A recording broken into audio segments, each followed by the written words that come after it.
Hello dear students, इस video में बच्चों हम अपने देश के फिजिकल फीचर्स के बारे में पढ़ेंगे कि हमारे देश की भौगोलिक स्थिति क्या है और किस तरह का अलग अलग जगह क्लाइमेट होता है और किस तरह का स्थिति है। तो बच्चों, भारत जो है वो सबसे बड़ा डेमोक्रेटिक कंट्री है और क्योंकि यहाँ पे पुरानी सभ्यता जो है वो दुनिया की सबसे पुरानी सभ्यता है और ये चाइना के बाद भारत जो है वो दूसरे नंबर पर भारत की जनसंख्या है। ज़्यादातर लोग यहाँ पे गांव में रहते हैं शहरों की तुलना में। शहर जो होते हैं वो मुंबई, दिल्ली जैसे बड़े बड़े शहर भी हैं और ये एक अब आज़ाद देश है। वो 1947 से पहले यहाँ पर ब्रिटिश अपना राज करते थे। तो बच्चों, हिमालय जो है वो दुनिया की सबसे ऊंची चोटी है जो कि हमारे नॉर्थ साइड में है और इंडियन ओशियन जो है वो साउथ में है, भारतीय महासागर जिसको हम बोलते हैं। तो बहुत सारी नदियां हैं, जैसे गंगा जैसी जो सबसे लंबी नदी है वो भारत में है, जो कि पवित्र नदी भारत में मानी जाती है सबसे ज़्यादा। बड़ी बड़ी इंडस्ट्रियां हैं, बड़े बड़े डैम बनाए हुए हैं और बहुत तरह की फसलें भी यहाँ पर उगाई जाती हैं। तो भारत में शेर, हाथी, चीते जैसे जानवर के लिए भारत जाना जाता है। मोर यहाँ का राष्ट्रीय पक्षी है और यहाँ पर बहुत सारे जंगल हैं, घाटियाँ हैं और झीलें हैं। तो भारत साधु संन्यासियों का देश है और इंडिया में बहुत सारे स्कॉलर्स, विद्वान हुए हैं, जैसे सीवी रमन, रविंद्रनाथ टैगोर, डॉक्टर जेसी बोस और डॉक्टर होमी भाभा। तो इस तरह भारत एक बहुत ही महान देश है। ये उपनिषदों की भूमि है जहाँ पर महाभारत और रामायण जैसे पुरानी सभ्यता के उपनिषद लिखे हुए हैं और ब्रिटिश जब यहाँ पर राज्य करते थे तो वो इसको इस भावना को दबाते थे। तो वहाँ पर फिर महात्मा गांधी, सुभाष चंद्र बोस, सरदार पटेल ने अपनी आज़ादी के लिए लड़ाई करी, उनका विरोध किया। तो हमारा देश जो है वो खेती के क्षेत्र में लगातार प्रगति करता रहा, दवाइयों के क्षेत्र में, शिक्षा के क्षेत्र में, साइंस के क्षेत्र में और इंडस्ट्री के क्षेत्र में। तो आज हम अपना जीवन पूरे अपने ऊपर निर्भर है, आत्मनिर्भर देश की तरह हमारा देश में जीवन है। अब हम भारत की भौगोलिक स्थिति की बात करते हैं, भौगोलिक गुण के बारे में बात करते हैं। तो ज्योग्राफिकल सेटअप क्या है हमारे देश का? तो यहाँ पर बच्चों एक ग्रीनविच मीन टाइम होता है 0 डिग्री लॉन्गिट्यूड का, जहाँ से हम हर एक कंट्री का ज्योग्राफिकल स्थिति को, भौगोलिक स्थिति को नापते हैं। तो भारत की स्थिति जो है, स्टैंडर्ड टाइम जो है वो 82 डिग्री 30 मिनट्स है ईस्ट में, जो कि 5.5 घंटे आगे है जीएमटी से, और पाकिस्तान का 5 घंटे आगे है जीएमटी से और बांग्लादेश का 6 घंटे आगे है। अब हम यहाँ की लोकेशन के बारे में बात करते हैं कि क्या अस्तित्व है भारत की जो ज़मीन है।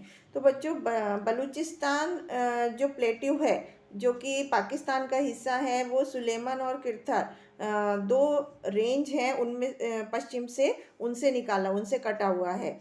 तो नॉर्थ में बड़े बड़े पर्वत हैं जिन्होंने, जैसे कि हिंद कुश, काराकोरम और हिमालय, जो कि पार करना बहुत मुश्किल है और इसके अलावा जो कि बाहर जो दूसरे कॉन्टिनेंट हैं उनसे कटे हुए हैं। तो उसी तरह से साउथ में शूट्स ऑफ ईस्टर्न हिमालय है जो कि रशिया से अलग हुआ है। ट्रॉपिकल मानसून का मौसम रहता है भारत में, जो कि एक मॉइस्चर, नमी वाला मौसम रहता है भारत की खेती के लिए जो ज़रूरी है, जिसकी वजह से एशिया के जो दक्षिणी हिस्से में स्थित है। तो स्यूज कैनल यहाँ पर 1867 में आई थी, जिससे भारत की, यूरोप से जो भारत की दूरी है वहाँ से उसका रास्ता हुआ था और वो 7,000 किलोमीटर है दूर। तो यहाँ पर ब्रिज बनाए गए और स्पेस है जहाँ की जो कि बहुत ही बड़ी इंडस्ट्रीज़ वहाँ पर वेस्ट में बनाई गई है। तो इस तरह से ये यहाँ की भौगोलिक स्थिति है भारत की, कि नॉर्दर्न माउंटेन जो है वो, उसका एरिया जो है वो इतने 5,78,000 एरिया में फैला हुआ है और यहाँ पर टोटल एरिया का जो 70.9% है। इसी तरह जो ग्रेट प्लेन है वो, उनका एरिया 5,50,000 स्क्वायर किलोमीटर है। इसी तरह डेजर्ट जो रेगिस्तान है वो 1,75,000 किलोमीटर स्क्वायर में फैला हुआ है। इसी तरह central highland, peninsular plateau, coastal area जो है, आइलैंड जो है, ये अलग अलग एरिया यहाँ पर उनके लिखे हुए हैं कि कितने कितने एरिया में ये फैले हुए हैं। तो सबसे पहले हम ग्रेट नॉर्दर्न प्लेन की बात करते हैं, जो कि बच्चों उत्तर में हिमालय से और पेनिनसुलर प्लेट्यू के, इंडिया का जो पेनिनसुलर प्लेट्यू है उसके बीच में है, जो कि जो पेनिनसुलर साउथ में है। तो बच्चों 2400 किलोमीटर लंबा ये है, लगभग 250 से 320 किलोमीटर चौड़ा है और ज़्यादातर प्लेन जो है वो इसी में है। तो ये इतना बड़ा एरिया है कि यहाँ पर 3 हिमालय नदियाँ बहती हैं, जैसे जिनका नाम है इंडस, गंगा, ब्रह्मपुत्र नदियाँ, और उनसे निकली हुई जो पतली पतली नहरें होती हैं वो भी इसमें से बहती हैं। सबसे ज़्यादा अच्छी सॉइल मिट्टी यहाँ की पाई जाती है। भंगर जो है वो उसमें पुरानी एलुवियन सॉइल जो है वो जो नदियों के किनारे नीचे बैठी हुई होती है, और खदर जो है वो डेट्रूट्स जो नई एल्यूवियम सॉइल होती है नदियों के सतह पर, उससे बनी हुई है। तो इस तरह से यहाँ का नदियों की स्ट्रक्चर है। मिट्टी अलग अलग एरिया में अलग अलग तरह के पाए जाते हैं। भारत जो है इनसे धनी देश है। तो भाबर एंड तराई, तो ये कुछ ऐसे एरिया हैं जो कि हिमालय और प्लेन को जोड़ते हैं। तो कोरस सैंड है, यहाँ पर मिट्टी रेत है, पत्थर हैं जो इकट्ठे हो जाते हैं। तो भाबर जो ज़मीन है वो पूर्व की दिशा में पतली हो जाती है, और वेस्टर्न और साउथ में वहाँ पे नॉर्थ वेस्टर्न में पहाड़ियाँ हैं। इसके बाद वेस्टर्न और राजस्थान प्लेन है, जिसे कि थार मरुस्थली के नाम से जाना जाता है, जो कि भंगर एरिया और वेस्ट ऑफ अरावली में जो है वहाँ तक उनको जोड़ता है। तो लूनी जो है वो जिसका पानी बहुत मीठा है, ऊपर जब पहुँचती है और जब नीचे आता जाता है समय के साथ साथ उसका पानी नमकीन हो जाता है। इस एरिया में जैसे कि सांभर, देगना, कचमान, डिडवाना, ये सब नमकीन पानी होता है इनका।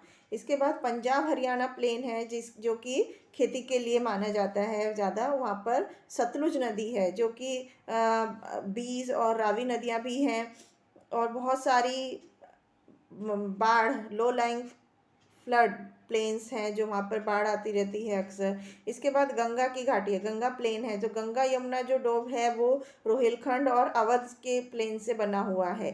तो यहाँ पर गंगा की से निकलने वाली नदियाँ बहती हैं।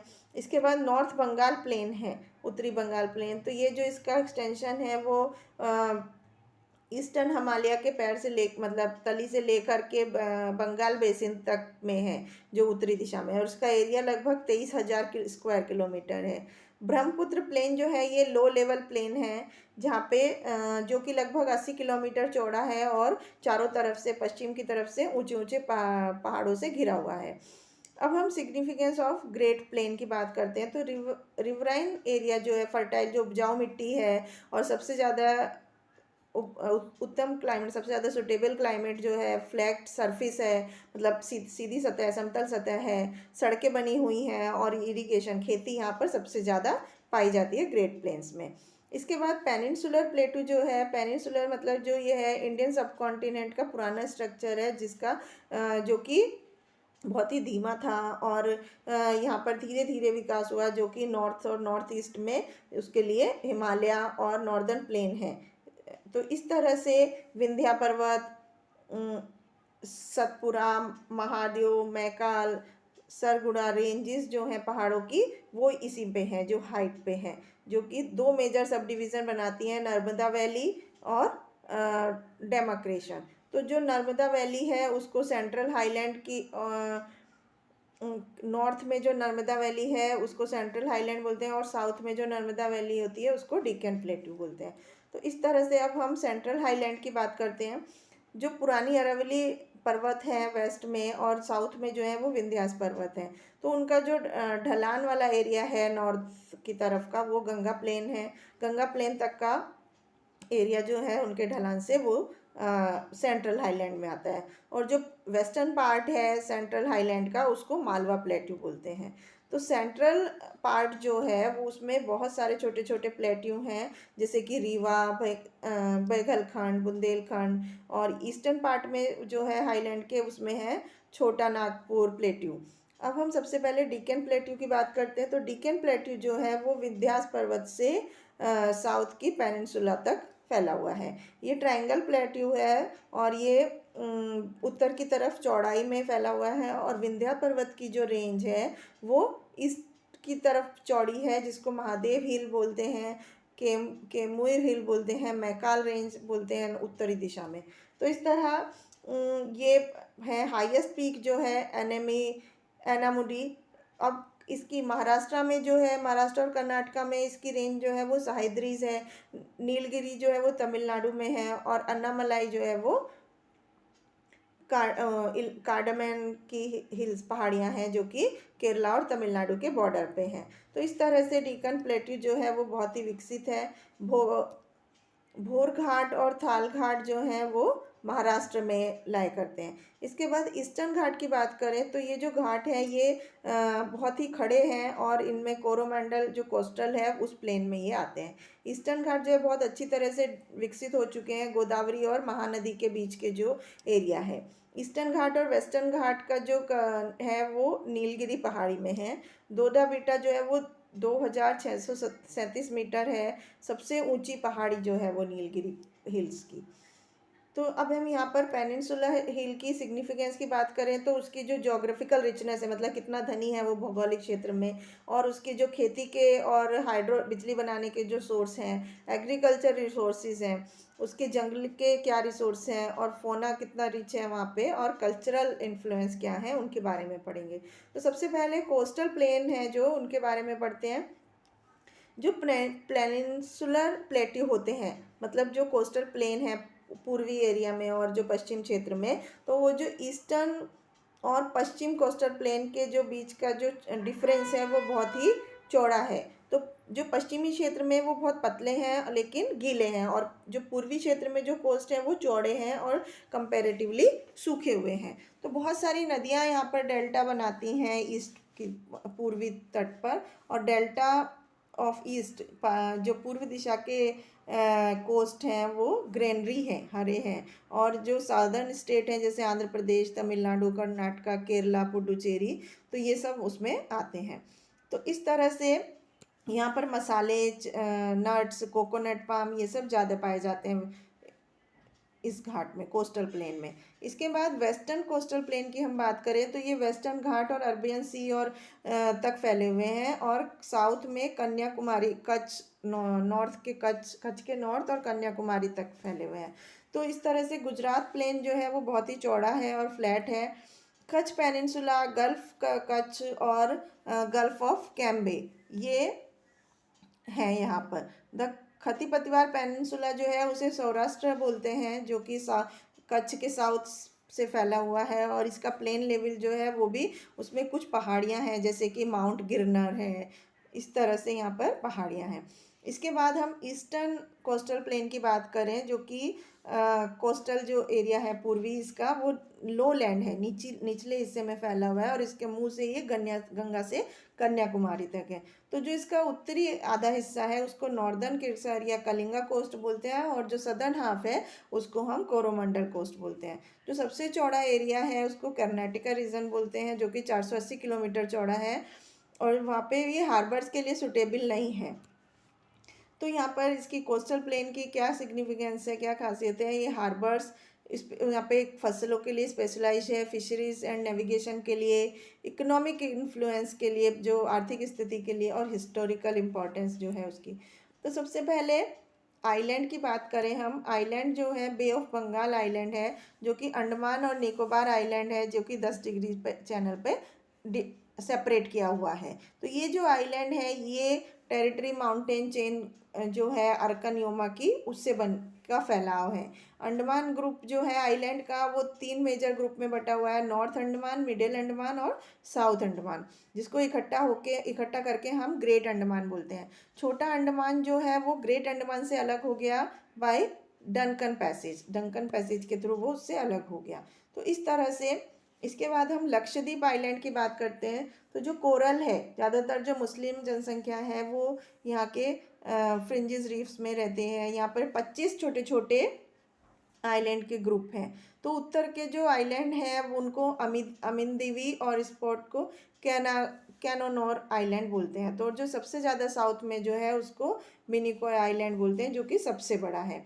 इसके बाद हम क्लाइमेट रीजन की बात करें तो सबसे पहले ट्रॉपिकल रेनी क्लाइमेट रीजन है, जो कि लगातार वहाँ का टेम्परेचर जो है चेंज होता रहता है, जो कि 18 डिग्री सेल्सियस रहता है दिसंबर में, अप्रैल और मई में, और जो वहाँ के सबसे गर्म महीने टेम्परेचर हैं वो 18 से 27 डिग्री तक रहते हैं, जो कि जुलाई अगस्त में वो वहाँ का सबसे ठंडा मौसम होता है, जो क्योंकि वहाँ पर लगातार बारिश होती रहती है, जो कि 250 सेंटीमीटर तक वहाँ पर एवरेज बारिश होती है, जिससे कि वहाँ पर हरा भरा मौसम रहता है जंगलों में। और कोस्ट जो वेस्टर्न पश्चिमी दिशा में जो कोस्टल स्ट्रिप है, वेस्टर्न घाट है, बॉम्बे का जो साउथ है, मेघालय है, नागालैंड और त्रिपुरा जो है, वहाँ पे इसी क्लाइमेट का मौसम रहता है।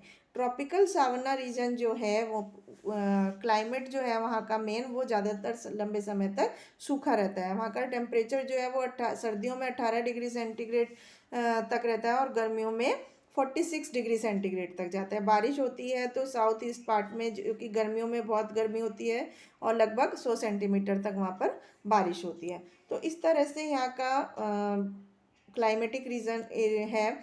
इसके बाद ट्रॉपिकल डेजर्ट रीजन है, जो कि गर्मियों में वहाँ का टेम्परेचर 48 डिग्री सेंटीग्रेड तक चला जाता है, और जो कि विंटर में लगभग बस 1 डिग्री सेल्सियस नीचे आता है। मई और जून यहाँ के सबसे गर्म महीने होते हैं।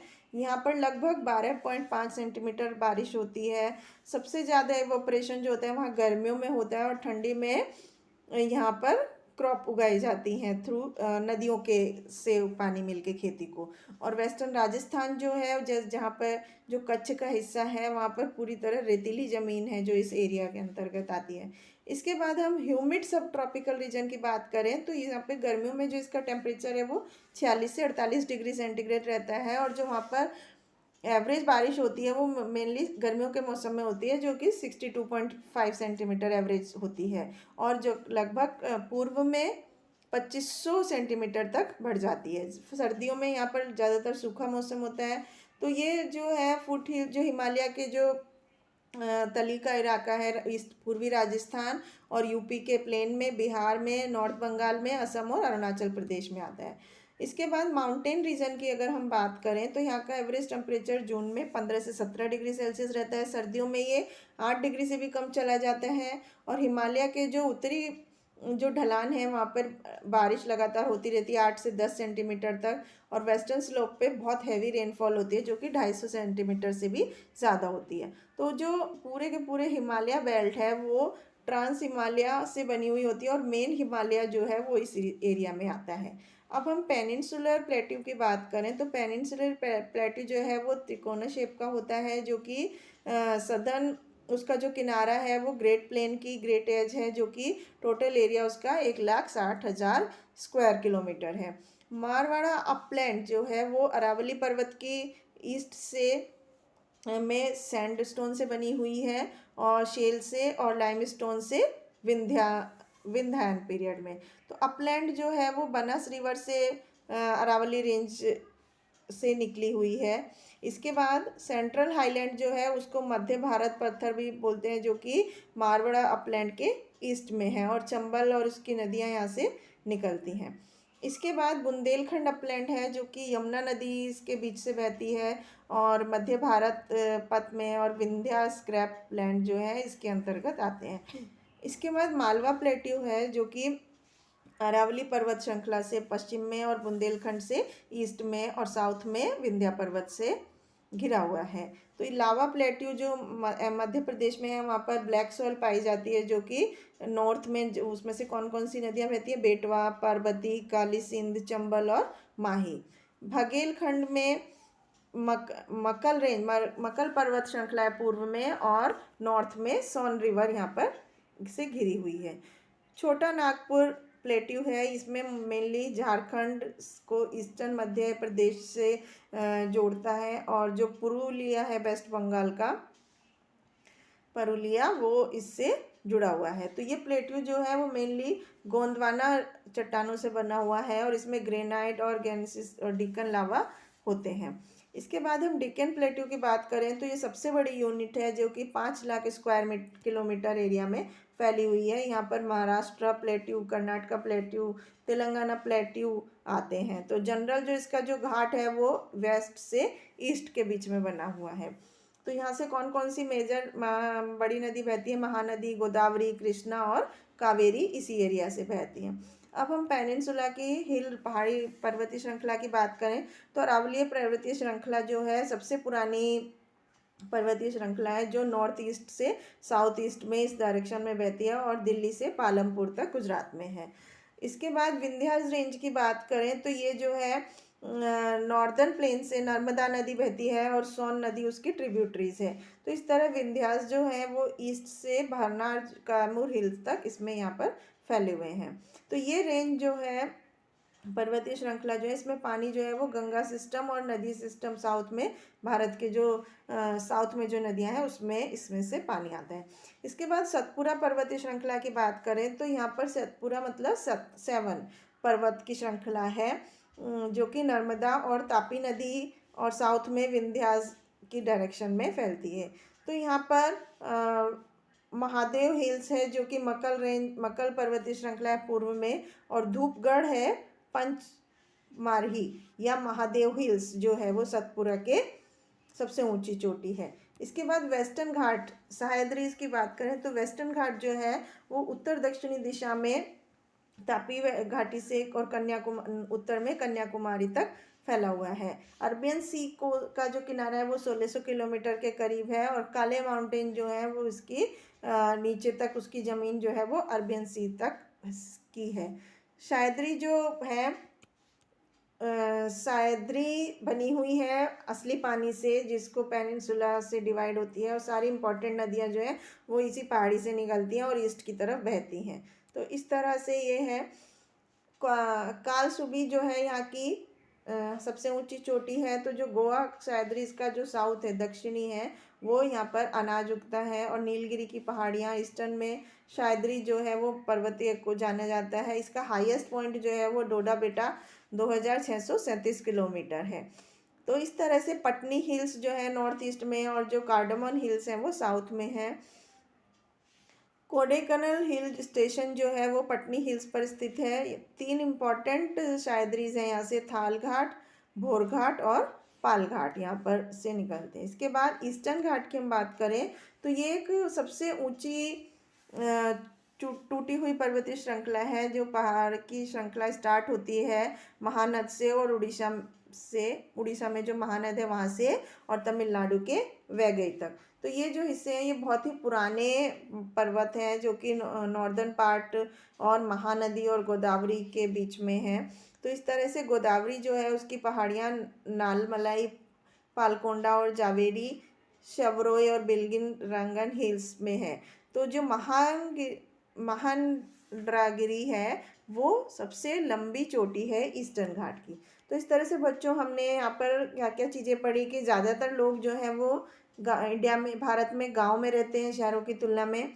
पाकिस्तान जो है वो जीएमटी से 5 घंटे आगे है, और जबकि बांग्लादेश जो है वो 6 घंटे आगे है जीएमटी से। अंडमान और निकोबार जो आइलैंड है वो 10 डिग्री चैनल पर अलग अलग हैं एक दूसरे से, और पेनिनसुला प्लेटू जो है वो मेनली त्रिकोणी शेप का है, जो कि जिसका बेस जो है वो सदर्न ग्रेट प्लेन की सदर्न एज पर स्थित है। तो इस तरह से हमने यहाँ की भारत की भौगोलिक स्थिति के बारे में पढ़ा। आई होप आपको समझ में आया होगा। Thank you.